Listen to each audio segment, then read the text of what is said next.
এবার প্রধানমন্ত্রী নরেন্দ্র মোদী চন্দ্রয়ান-4 এর পাশাপাশি উদ্বোধন করলেন পরম রুদ্র ভগবান শিবের উগ্র অবতারের নামানুসারে সুপার কম্পিউটিং সিস্টেম, যা সুপার কম্পিউটারের কৃত্রিম বুদ্ধিমত্তা, মেশিন লার্নিং এবং ডেটা বিশ্লেষণের মতো ক্ষেত্রে গবেষণা এবং বিকাশকে ত্বরান্বিত করবে বলে আশা করা হচ্ছে।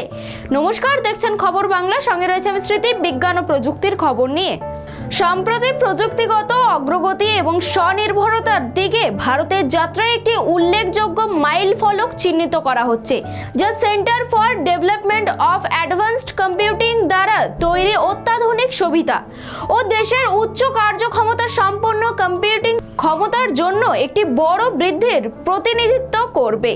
এটি অর্থনীতি হোক বা ব্যবসা করার সহজতা হোক বা দুর্যোগ ব্যবস্থাপনার ক্ষমতা বা জীবনযাত্রার সহজতা, এমন কোনো সেক্টর নেই যা সরাসরি প্রযুক্তি এবং কম্পিউটিং ক্ষমতার উপর নির্ভরশীল নয়।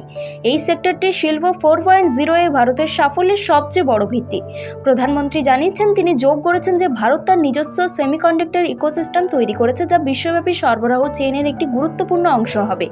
পরম রুদ্রের পাশাপাশি প্রধানমন্ত্রী নরেন্দ্র মোদী আবহাওয়া এবং জলবায়ু গবেষণার জন্য নিবেদিত একটি বিশেষায়িত উচ্চ পারফরমেন্স কম্পিউটিং সিস্টেম উন্মোচন করেছেন।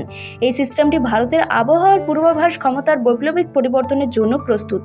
আবহাওয়ার ধরন এবং জলবায়ু প্রবণতাগুলির আরও সঠিক ভবিষ্যৎবাণী সক্ষম করে। বর্ধিত পূর্বাভাস ক্ষমতা কৃষি, দুর্যোগ ব্যবস্থাপনার এবং নগর পরিকল্পনার জন্য সদূর প্রসারী প্রভাব ফেলে। উদ্বোধনী অনুষ্ঠানে প্রধানমন্ত্রী ডিজিটাল যুগে বিশ্বনেতা হওয়ার ভারতের লক্ষ্য অর্জনে দেশীয় প্রযুক্তির উন্নয়নে গুরুত্বের ওপর জোর দেন।